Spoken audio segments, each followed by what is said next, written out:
Je m'appelle Soukaina Mefla, j'ai 28 ans et j'ai tout quitté pour devenir auteure, stand-upper, actrice, chroniqueuse et je fais un peu la cuisine.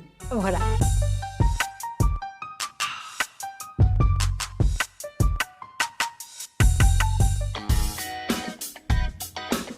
Je n'ai pas tout quitté, on m'a forcé à tout quitter. J'ai été opérée en 2013 et suite à une opération, j'ai eu une complication médicale. J'ai perdu en fait toute la coordination que j'avais à peu près, la motricité, j'ai perdu mes mots, j'ai perdu ma voix. Il a fallu ensuite retravailler pour essayer de récupérer tout ça.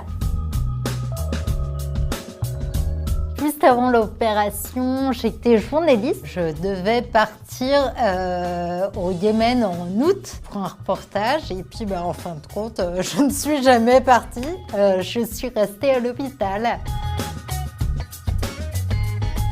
Je me suis dit que j'allais me mettre à écrire quand j'étais à l'hôpital. Et que j'étais en train de regarder la télé, que je commentais devant les Feux de l'amour. J'avais 25 piges et là je me suis dit qu'il fallait faire quelque chose un peu de sa vie. C'est un peu comme ça qu'a eu lieu ce déclic. Je ne me suis pas mise à écrire toute seule. En fait, j'écris donc avec une amie à moi qui s'appelle Lorraine Dervieux, qui en fait avait envie elle aussi d'arrêter la télévision. Elle était journaliste et elle faisait aussi du casting.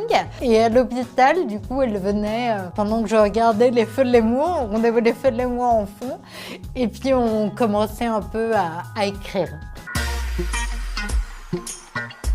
On a écrit une super web-série qui s'appelle Simone et moi, une amitié mécanique, qui est basée sur ma vie. C'est en gros l'histoire d'une nana de 27 ans qui galère dans la vie, qui galère en amour, qui galère pour trouver du boulot. Sauf que sa petite particularité en plus, c'est qu'elle a un déambulateur. Et il lui arrive des petites péripéties rigolotes à cause de ce déambulateur-là.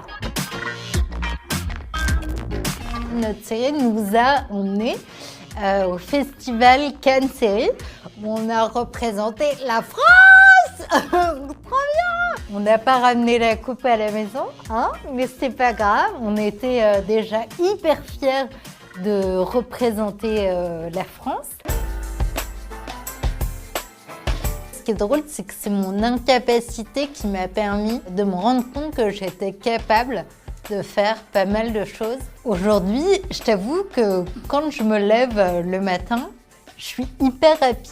Je crois que c'est ça que j'avais toujours voulu faire, c'était faire des blagues, faire de ma vie je crois que ma vie est une vaste blague, c'est ça le problème. Je pense que sans peur, tu ne dépasses pas dans la vie et c'est ce qui nous fait nous sentir vivants.